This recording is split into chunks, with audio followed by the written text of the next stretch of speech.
Hello viewers, welcome back to my channel Kashfix. Today I'm working on 2007 Lexus ES350 model, replacing a radiator assembly in this, but it also the same procedure if you have 2007, 2008, 9, 10, 11, 12 I believe so. So let's go ahead and get started. Just a quick tip, whenever you're working on a radiator related to heat or the cooling stuff like a car on any car, just make sure your car is fully cold before you touch any component. Otherwise it could hurt you, it could burn you off. Already purchased the radiator for this model, so let's go ahead and get started. Remove this cover, radiator cover. It should have some clips, 1, 2, 3, 4, 5, 6, 7. I took them off already. Let's go ahead and pull this off.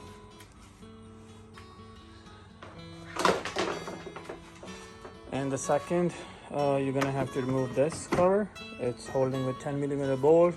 Okay, remove this cover off as well, so you will have clear picture.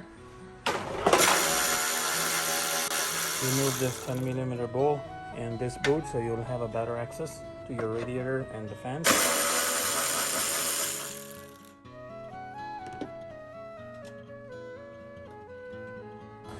Remove this shield underneath.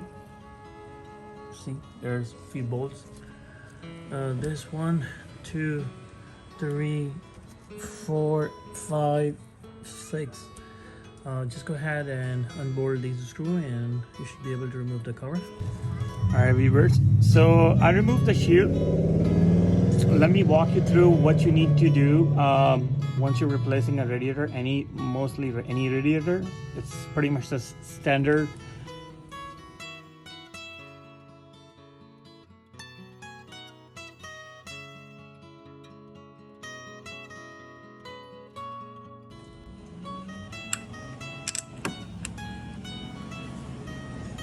Pull this out, and it's a reservoir. Now there's a one bottom radiator hose and 2 transmission line. Let's go ahead and get those removed. And this radiator attached with the AC condenser. So in the last, we'll just remove these 1 bolt and 2 bolt for the 10mm bolt, and it will come out.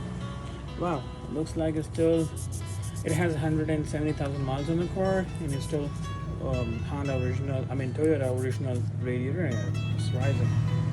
Alright, so I just press the clip and just push it back. Press the clip for the another transmission cooler line, press it back, same thing. Pull this out. And just a little bit of transmission fluid will come out, don't worry about it. Once you're done, just make sure you top it off. Pull this line out.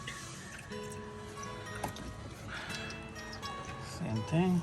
Now the last thing you need to do, remove this bottom radiator hose, and you should be able to lift up your radiators. Alright, this is the bottom radiator hose. Pull it out, and you might see some fluid. Oh, there you go. Just a little bit left over. And we are ready to let it in. And let's go ahead and get the radiator pulled out. Remove these 2 bolts.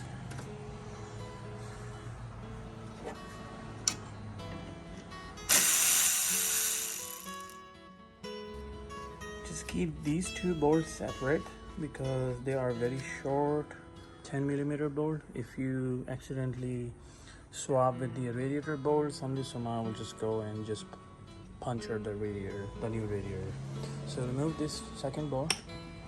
Yes, there are 2 more at the bottom, so 1 on this side and the other side. Let's go ahead and remove them, and you should be able to completely separate a condenser from the radiator. Alright, so I removed the bottom 2 screws. So let's see if it comes up.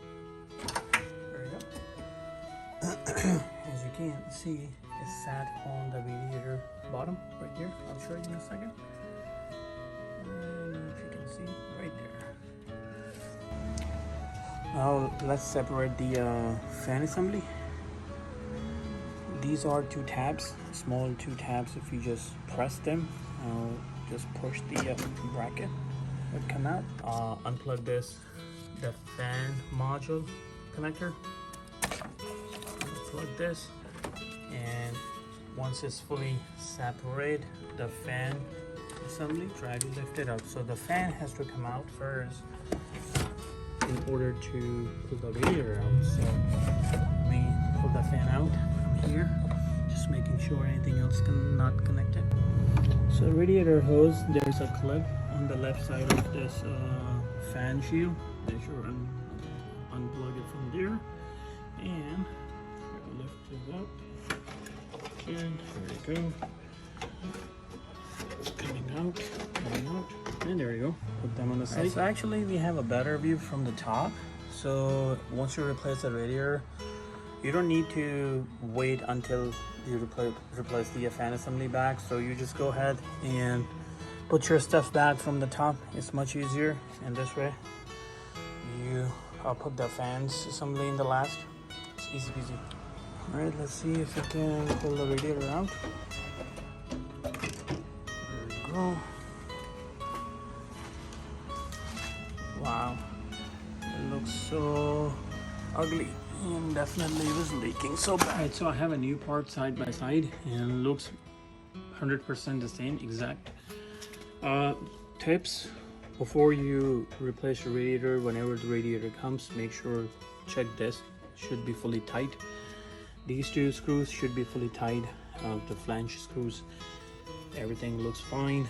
Make sure your drain plug is tight so you won't waste your antifreeze. Let's go ahead and put this in. So radiator in. So at this point, take your time. Don't force anything, because when it comes to a radiator, it brings you a lot of details, small things which you need to pay attention. Don't push it hard, anything. There's a 2 mount rubber at the bottom.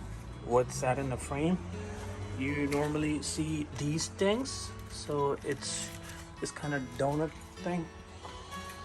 So make sure those two align.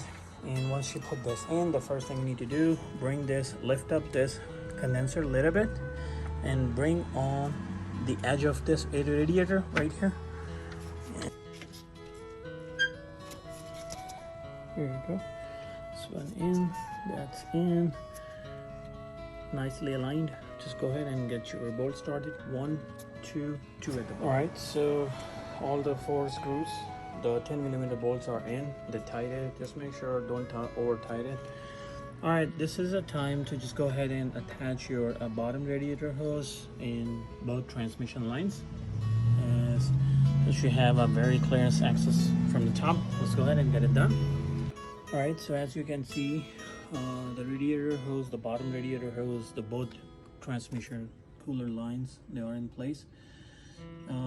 It's your call, but I always replace the old clamps with the newer one, just for safe side. Now the second thing is, let's go ahead and get your the fans, bring it in. Let's get the fan installed. All right, so once you fully align, it's just a matter of snapping. There we go. 3 clips, and this is in place. Install the power connector back for the fan. There you go. Now the last thing is left is the upper radiator hose and this supporting bracket, the top supporting bracket. Put everything back together, and we should be ready to pour some radiator fluid in it. Alright, so the radiator support is done. Both horn installed. This bolt, the grill bolt, and these 2 bolts has been installed. Your radiator is in place. The final thing is the upper radiator hose. Go ahead and get that thing installed, and this, and here just need to tie it up, and that's all about it. So everything has been installed. Just make sure top of the radiator, the coolant, and follow the bleeding procedure in this. Every car has a different procedure for the bleeding. For this car, if you lift up this cover and right here, this is the bleeder, the radiator coolant bleeder valve. If you try to close it up a little bit and tighten up, so it can also help to release the air from the system. Make sure you top up your reservoir with the ND3, and that's it. So this is how we replace the radiator in 2007 Lexus ES350. Please continue watching my videos, and don't forget to subscribe and like the button, and we'll see you soon with some other videos. Thank you and have a good day.